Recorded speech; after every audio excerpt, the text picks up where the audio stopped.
Meus amigos, bom dia. A palavra de Deus em Romanos, capítulo 9, versículo 10, fala o seguinte: e não somente esta, referindo a Sara, que pela fé se tornou mãe, que era estéril, mas também Rebeca, quando concebeu de Isaque, nosso pai.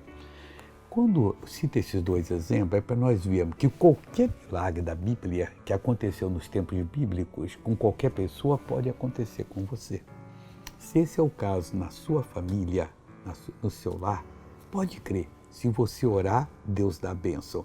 Mas vamos dizer que o problema não é criança, é que você nunca prosperou. Então você é estéril na prosperidade. Deus pode fazer você fecundo. Na verdade, a palavra de Deus diz que a bênção do Senhor enriquece e não acrescenta dores. A bênção de Deus é para você.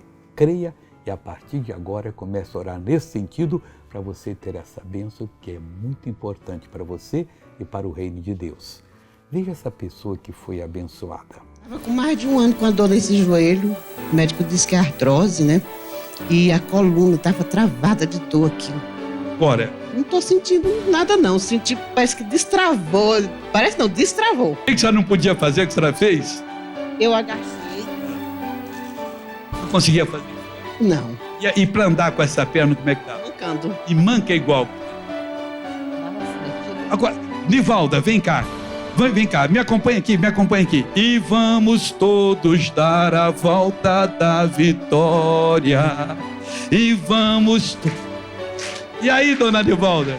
Sentindo que o joelho parece... Agora ficou Vira lá pro povo. Como é que ele tava?